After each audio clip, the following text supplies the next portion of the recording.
안녕하세요, 여러분. 반갑습니다. 네. 여러분들과 함께 수능 체제 개편 예비고일에 대한 이야기들을 한번 해보도록 하겠습니다. 입시 설명회를 진행하고 선생님들과 함께 이야기를 나눌 MC 입시 큐레이터 윤윤구라고 합니다. 반갑습니다. 여러분들 반갑고요. 오늘 예비고일 그리고 2028 수능 체제의 개편이 이루어지는 발표가 실제로 났어요. 그래서 그런 부분들에 대한 여러분들의 궁금증을 확실하게 해결해 드리기 위해서 제가 EBS 최고의 선생님들을 모시고 왔습니다. 안녕하세요, 선생님. 네, 안녕하세요. 자, 이제 각자 소개를 한번 해볼까요? 네, 여러분 안녕하세요. EBS 국어영역 강사 한병훈입니다. 반갑습니다. 박수 친다고요? 박수를 안 쳐줘요.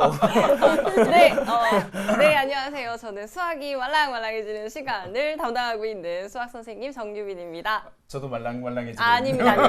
네. 박수. 네, 안녕하세요, 토깽이 여러분. 라이브에서는 처음 만나뵙게 되었습니다. 저는 영어를 가르치는 원정희입니다. 반갑습니다. 반갑습니다. 아유, 선생님들 너무 반갑습니다. 귀한 시간 내주셔서 감사하고요. 댓글로 인사 좀 빨리 쭉 올려주시고 여러분들이 얼마만큼 인사하느냐에 따라서 또 열정적인 강의가 되냐, 이야기 토크가 되냐 이런 것들이 결정되지 않겠어? 그렇죠? 네, 그럼요. 그렇게 해서 진행을 해보도록 하겠습니다. 물론 여러분들의 댓글, 여러분들의 질문 중요한 거 선생님이 콕콕 집어서 열심히 설명을 해줄 테니까 많이 댓글 올려주시고 궁금한 거 쭉 올려주시면 정리해서 바로바로 그때그때 해결을 해드리도록 하겠습니다. 일단 오늘 수능 체제 개편안이 발표가 되었잖아요. 과목별로 어땠는지 네. 총평 이야기 한번 해볼까요? 네, 일단 국어부터 먼저 말씀을 드리도록 할게요. 일단 달라진 점을 확인하면서 말씀드리는 게 좋을 것 같은데요. 자, 여기 보시면 일단 2028 수능 국어 개편함에 대해서 여러분들 말씀을 드릴 건데 여러분들 생각했을 때 왜 하필이면은 나 때부터 바뀌어 라고 하면서 두려움을 느낄 수 있어요. 당연합니다. 첫 시작이니까요.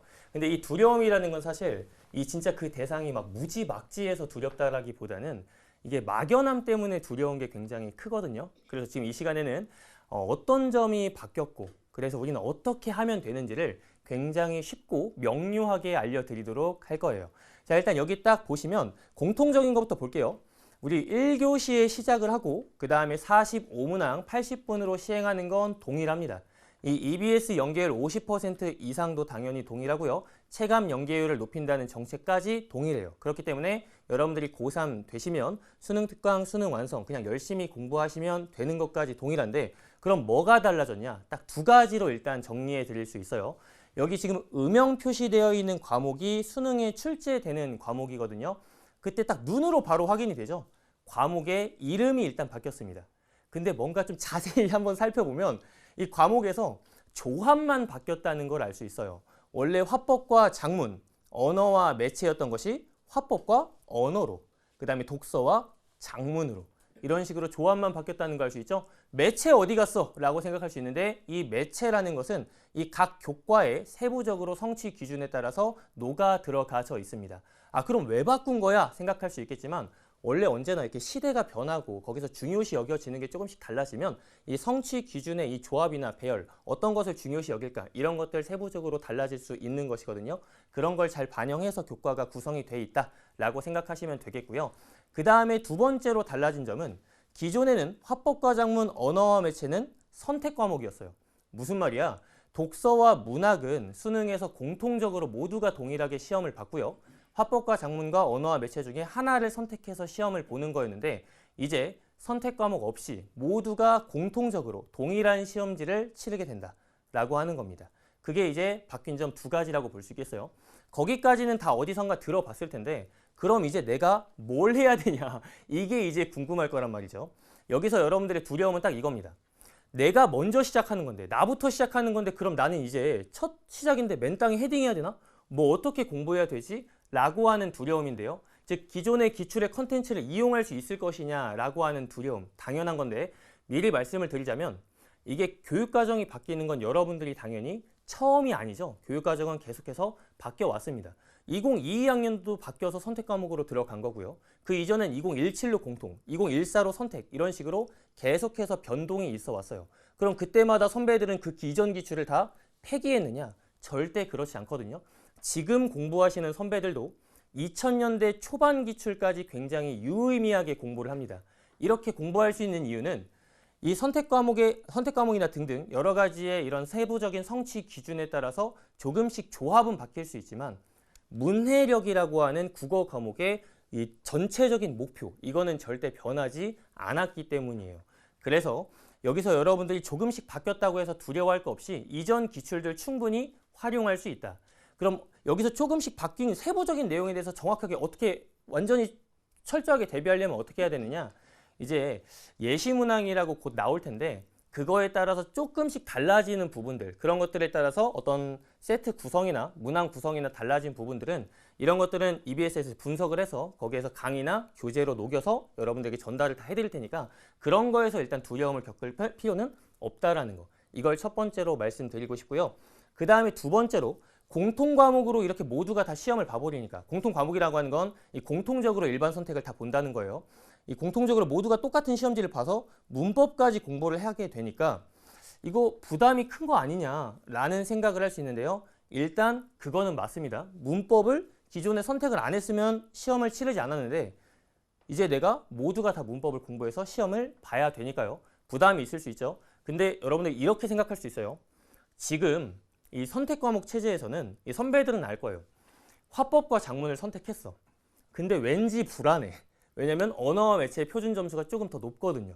그래서 언어와 매체를 선택할까 하는 거에 대한 또 두려움, 이런 것들에 대한 선택에서 있어서의 두려움이 꽤 있었거든요. 근데 오히려 모두가 동일한 시험지를 봄으로써 그런 것들이 해소가 됐다라는 거 알아주시면 좋겠고요. 어차피 상대적인 평가이기 때문에 동일한 시험지에서 공통적으로 공정하게 시험을 보는 것이다.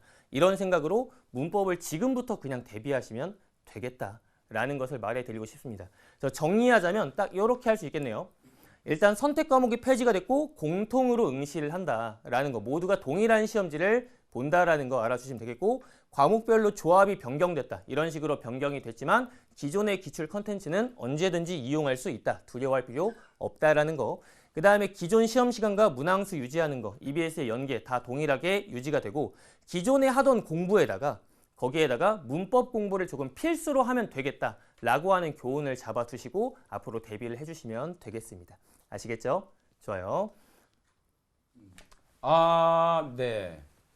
아니 첫인사 하라고 그랬더니 그렇게 길게 혼자 카메라를 잡으면 어떡해요. 나한테 왜 이러지? 하여튼 카메라라 원샷 받는 걸 너무 좋아하셔가지고 바로 큰일이에요. 물어보죠. 네. 시간이 없어요. 네. 좋습니다. 매우 이례적으로 댓글을 봤더니 세상에 노르웨이의 숲님이 윤윤구 쌤 만나서 반갑다고.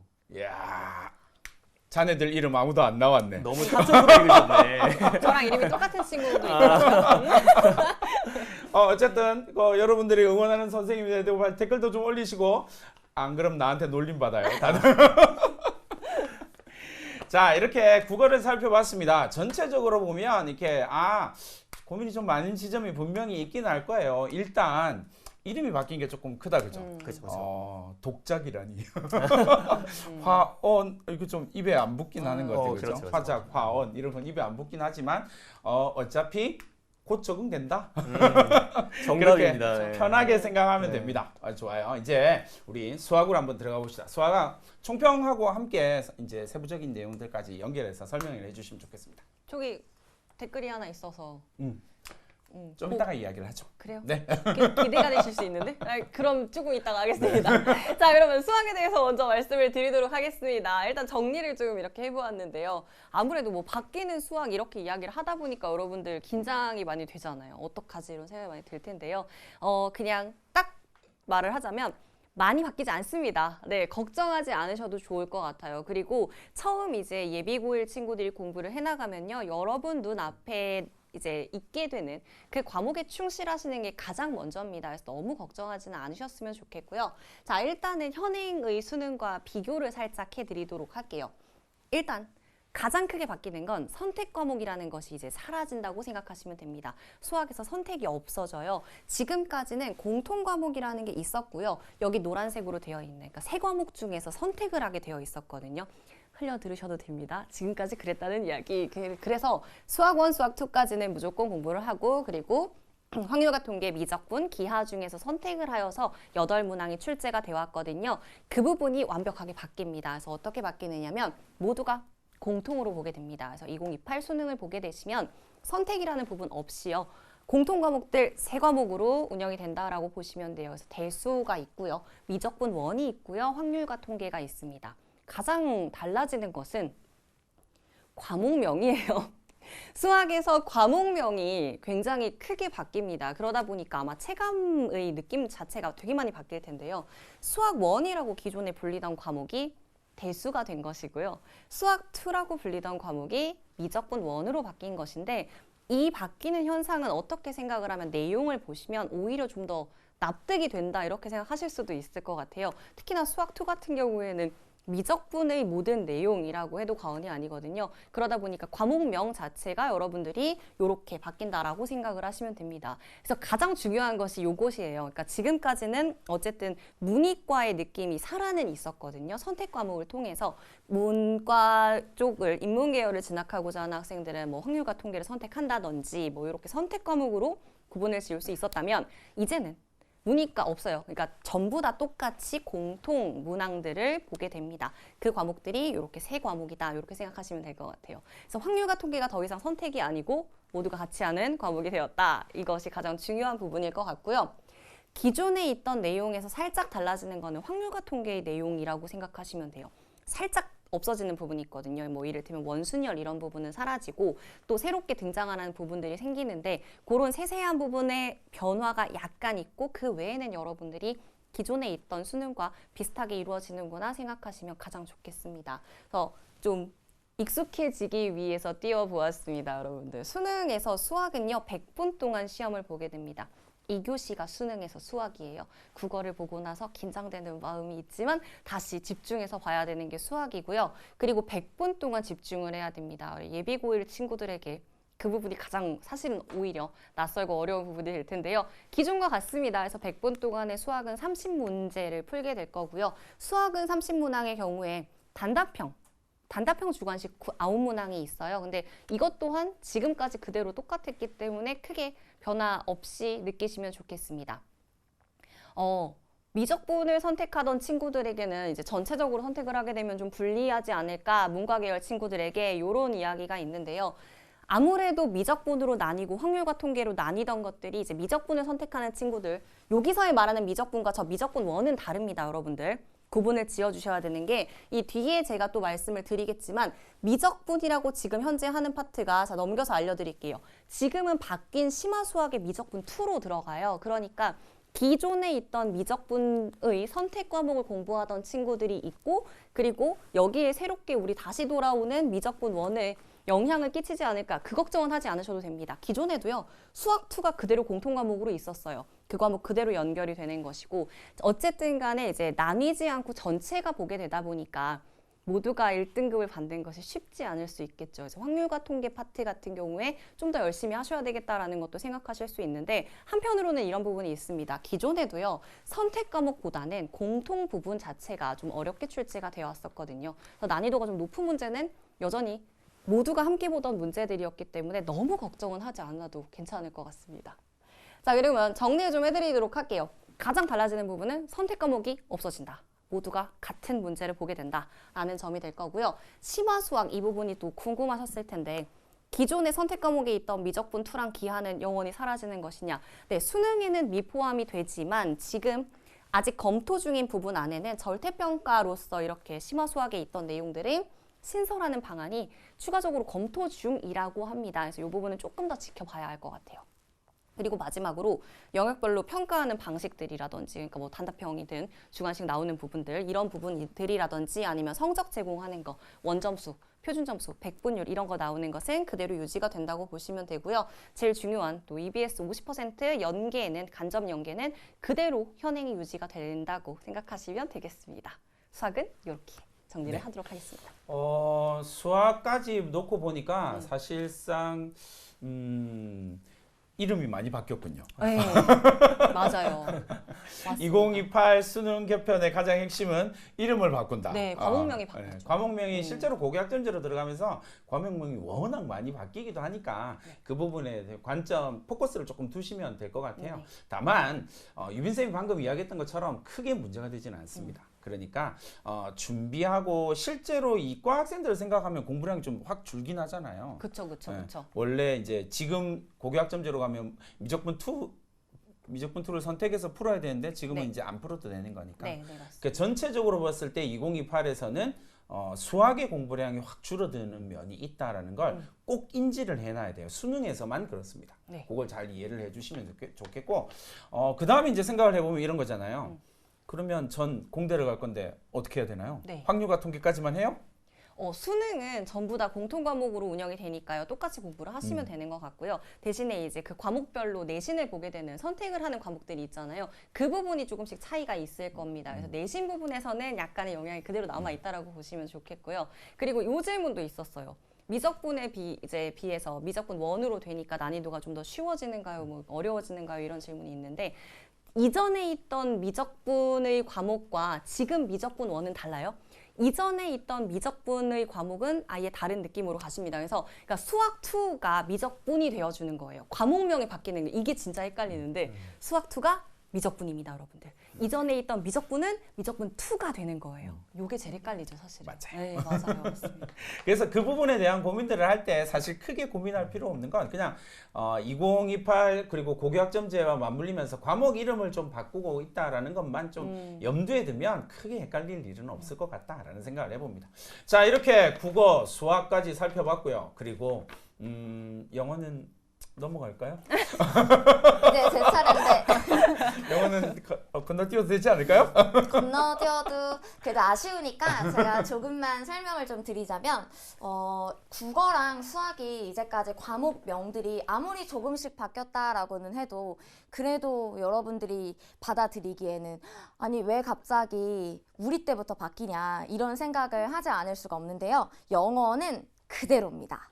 보면 2027 수능, 현행 수능에서는 지금 공통 영어 1, 영어 2가 나오고 있는데 이게 그대로 2028 수능에서도 현행 유지로 그대로 나올 것이며 즉 과목명도 전혀 바뀌지 않고 그 다음에 지금 나오고 있는 문항 수와 시험 시간도 전혀 변동 없이 그대로 간다라고 보시면 됩니다. 45문항이 70분 동안 여러분들이 문제를 풀게 될 건데 여러분들이 보통 그래도 좀 나 공부 좀 했어, 준비 좀 한다 라고 하는 친구들이 어떻게 이제 공부를 하냐면 나 그냥 70분 동안 듣기까지 17문항 나오는 것도 그대로니까 듣기를 다 그냥 문제 풀고 독해 문제 풀고 풀어봤다, 모의고사 한번 치러봤어 라고 생각을 하는데 생각보다 고등학교 들어와서 문제 푸는 게 만만치가 않습니다. 왜냐면 영어가 여러분 몇 교시에 하죠? 두둥 3교시입니다.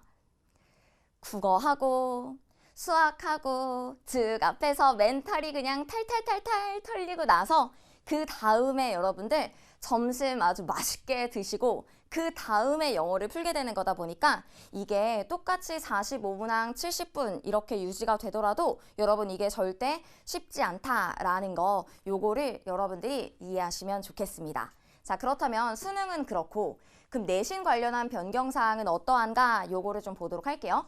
현행 9등급제에서 5등급제로 개편된다. 요 부분은 사실 영어뿐만 아니라 주요 과목들에서 굉장히 많이 바뀌는 부분이라고 볼 수가 있는데요.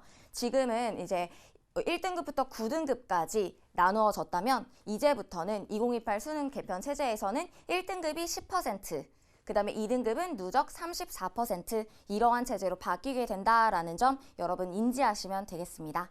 영어는 여기까지 하도록 할게요. 감사합니다.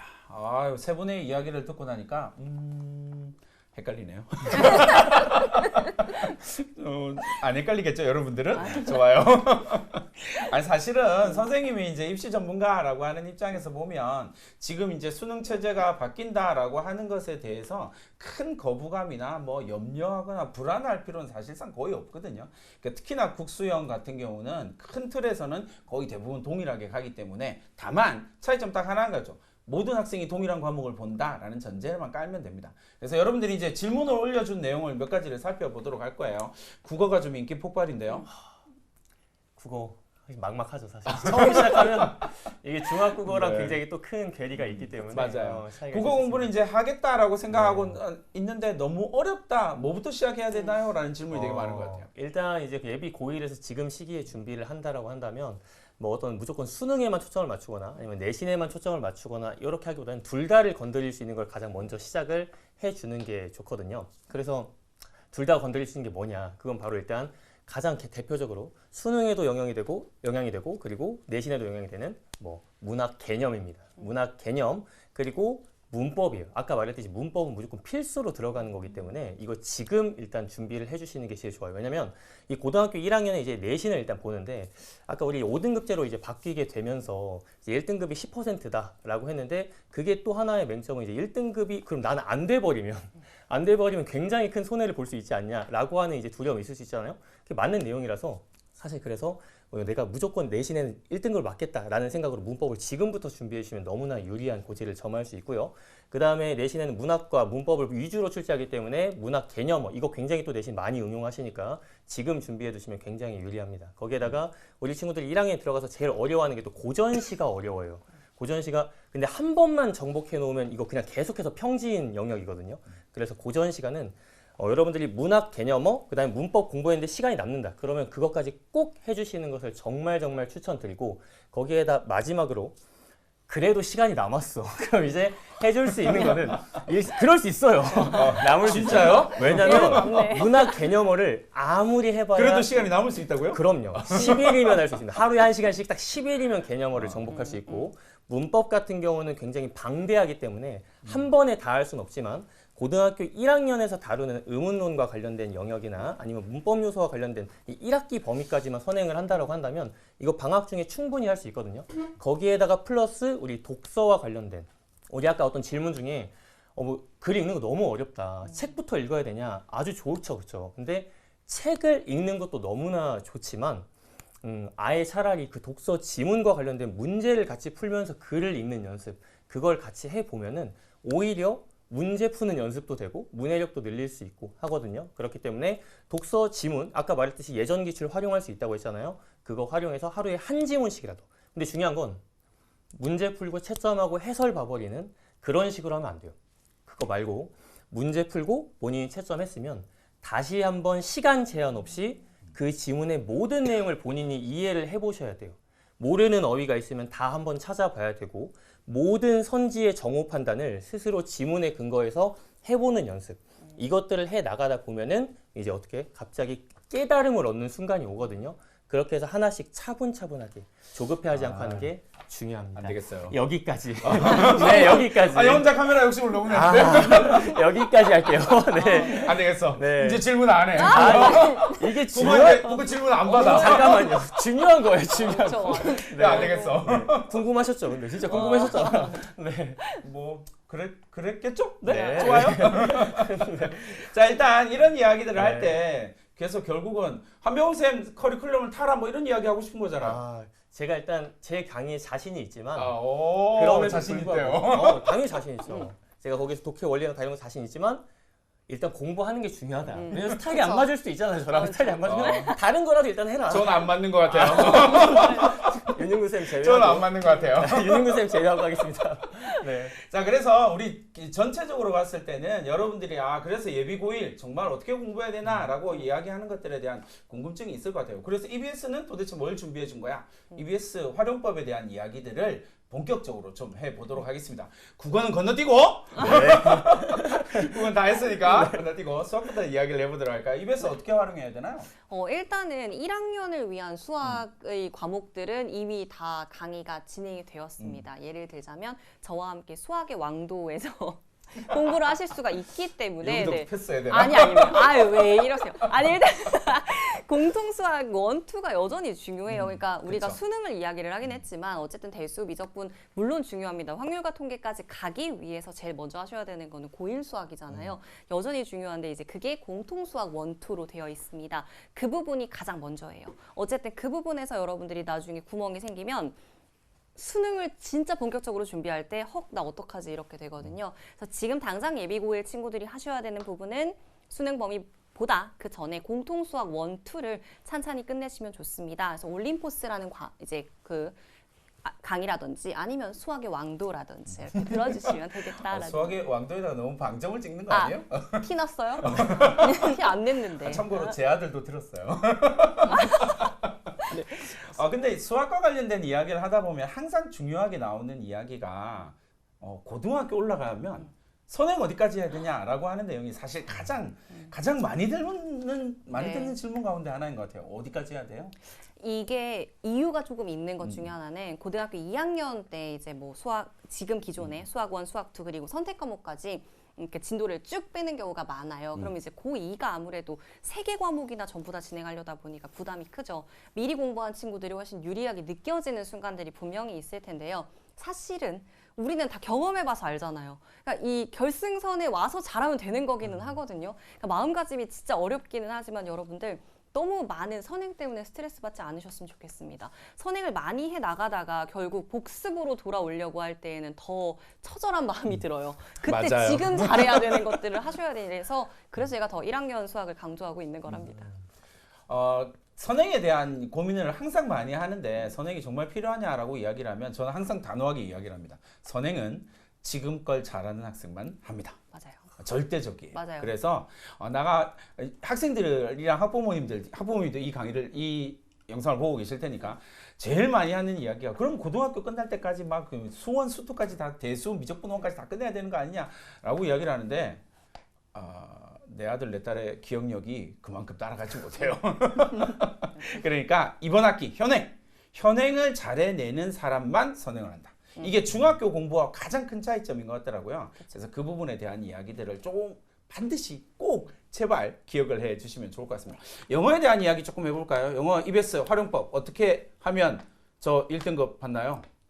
일단은 EBS에 나와 있는 고1을 위한 강의들이 굉장히 많이 있습니다. 고1 딱 되자마자 처음에 먼저 내신을 학생들이 엄청나게 준비를 하는데 내신이 딱 되자마자 가장 많이 힘들어하는 게 학원을 다니든 아니면은 EBS를 듣든 맨 처음에 내신의 그 수많은 범위들을 다 커버하기를 너무 힘들어합니다.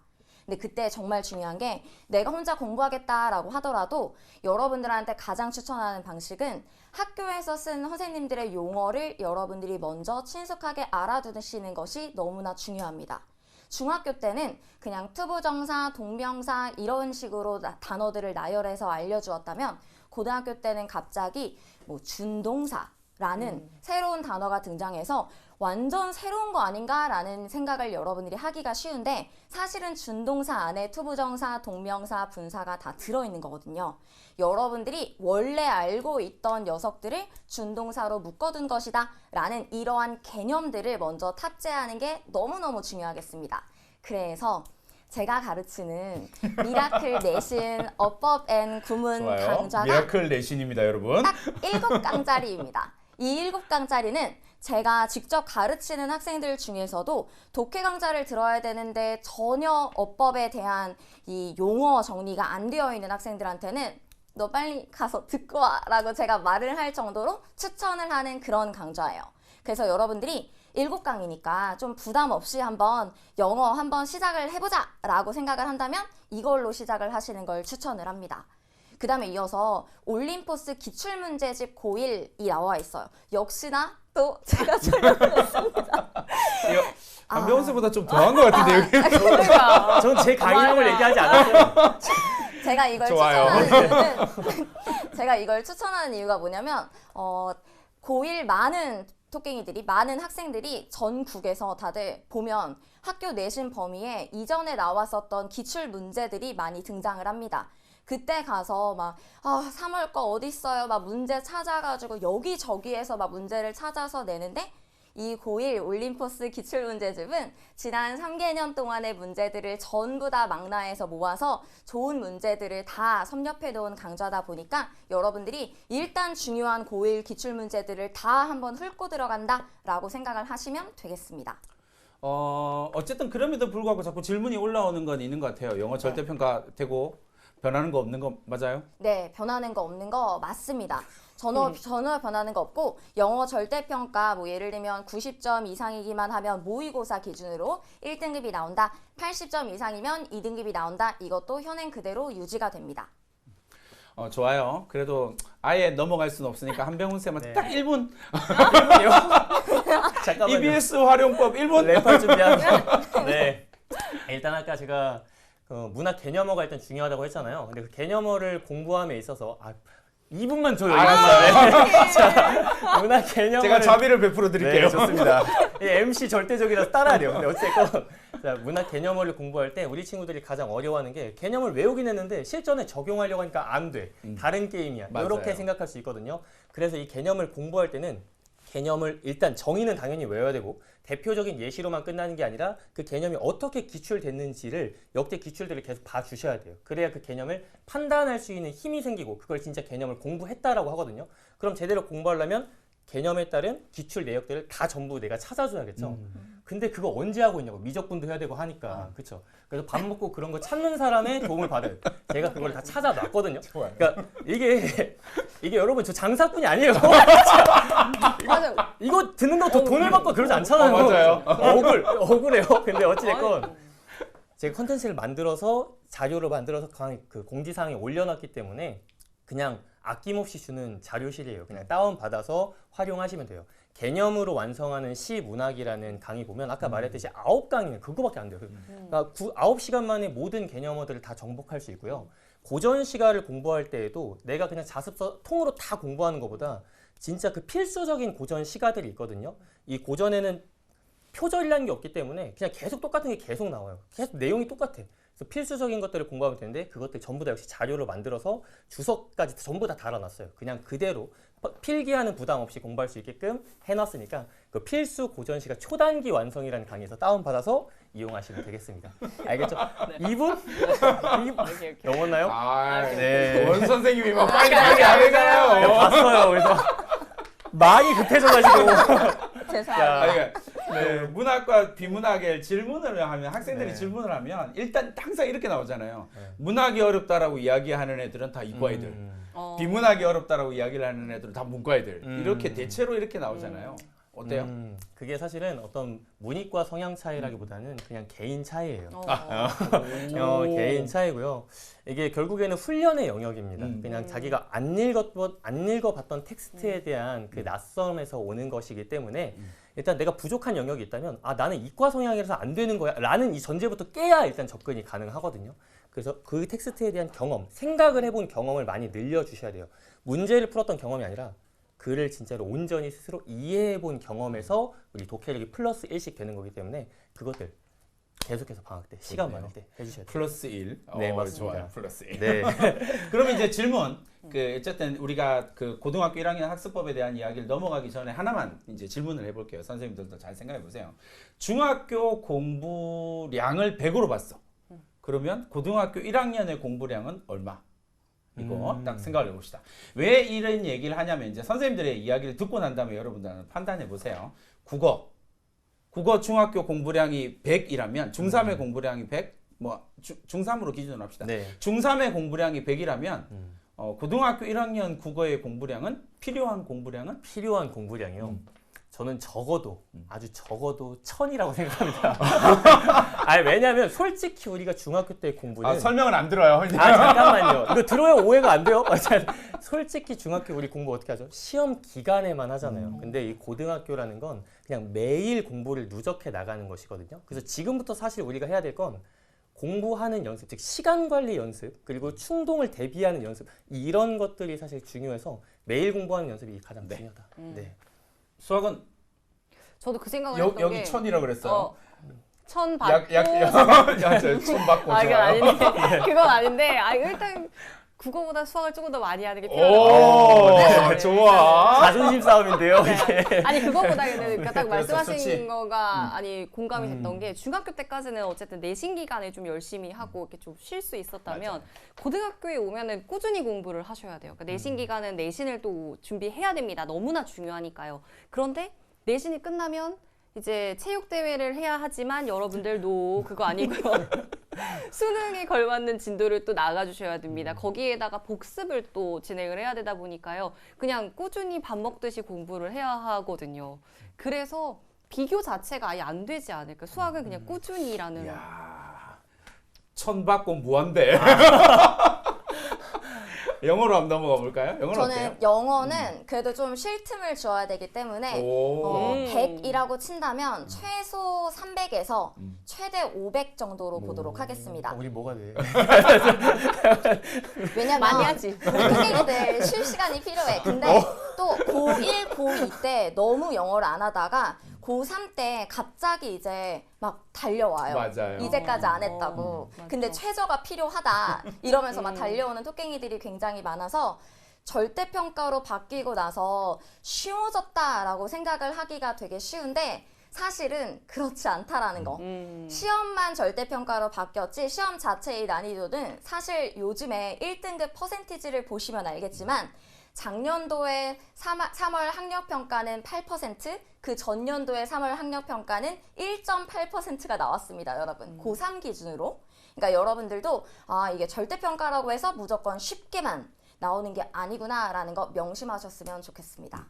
어쨌든 제가 이제 이걸 물어본 가장 중요한 이유는 이번 겨울방학 때 여러분들이 선생님들의 이야기를 들었잖아요. 그러니까 중학교 때 했던 공부는 진짜 아무것도 아니다. 이걸 꼭 생각하셔야 돼요. 그러니까 공부량, 일단 가장 중요한 건 공부량 자체가 늘어나는 거예요. 그게 아니면 절대 못 따라갑니다. 그래서 여러분 주변에 중학교 때 공부 잘했다가 고등학교 때 성적 왕창 떨어지는 선배들 많이 보잖아요. 그 이유가 뭐냐면 공부량이 따라가지 못하기 때문에. 무한대까지. 약간 좋았어요. 그 조금씩 줄여주셨던 시간을 오히려 꿀 수학으로 모으자 막 이런 그런 생각을 그렇게 마음속으로 하고 있어요. 그렇게 발상이 수학에서 막 엄청나게 가져가셨다가 이제 싸우자, 수학을 싸워라. 못하겠다 이러면서 다시 옵니다. 3학년 때. 그럼 이제 제가 또 끌고 와야 되나 쉽지 않네요. 아무튼. 네. 자, 이렇게 이제 2028 대입 개편 체제에 대해서 완벽하게 정리를 다 해드렸고 불안해할 필요가 없다라는 거 1번 가장 강력한 거 크게 바뀌지 않는다라고 하는 걸 잘 기억을 해두시고요. 마지막으로 고1 학습법 마지막 멘트 1분. 1분. 네. 네, 일단 고1 학습법도 국어 영역에 특정 짓지 않고 일단 말씀을 드리면 아까 말씀드렸던 것처럼 시간 관리 제대로 해주시고 그리고 매일매일 꾸준히 하는 연습부터 앉아서 하는 연습부터 해주시는 거. 안 그러면 진짜 아까 돌아온다고 했잖아요. 진짜 업보빈 맞아요. 그렇기 때문에 일단 내가 앉는 연습부터 하시고 그 다음에 어떻게 해야 돼? 사실 제가 가장 추천드리는 건 의지로 극복하려고 하기보다는 루틴을 만드는 걸 너무너무 추천을 드립니다. 사람의 의지는 작심삼일 이거 과학이거든요. 이거 그렇기 때문에 핸드폰 아예 그냥 어디다 맡겨놔버리고 그냥 집에 돌아오자마자 앉는 습관만 들여도 하루에 1~2시간 공부 무조건 확보할 수 있거든요. 절대량을 늘려라. 이거까지 강조드리겠습니다. 오, 네. 좋아요. 네. 이제 수학으로 무한대 수학으로 가볼까요? 수학은 일단 자신감이 최고인 것 같아요. 그러니까 어, 고등학교에 맞아요. 가면서 내가 수학을 못하지 않을까 이런 걱정은 오늘로 좀 넣어두셨으면 좋겠고요. 여러분들 다 잘하거든요. 너무 걱정하지 마시고 시간 투자를 하시면 그만큼 나오는 과목입니다. 그건 제가 장담 드릴 수 있습니다. 여러분들이 스트레스 받는 시간을 수학 공부했다라고 착각하지 마시고요. 진짜 찐 수학 공부에 시간 투자를 해주시면 무조건 보답을 하는 과목이라는 것만 꼭 생각하셨으면 좋겠습니다. 이야, 이렇게 깔끔하게 하시고요. 많이 배웁니다. 영어로 넘어갈까요? 네, 저도 영어보다는 학습 전반에 대한 말씀을 드리자면 아까 병훈 쌤이 말씀하셨던 것처럼 계속 루틴을 만드는 게 저도 굉장히 중요하다고 생각을 합니다. 그 루틴을 만드는데 굉장히 도움이 되는 게 EBS 강좌를 들으면서 수강 후기 남기기. 왜냐면 저희들이 다 밑에다가 읽어보고 막 저희도 막 기분 좋아서 같이 댓글 남기고 하거든요. 그걸 받으면 여러분도 같이 힘이 나니까 우리 같이 루틴으로 만들어 보도록 해요. 훌륭하네요.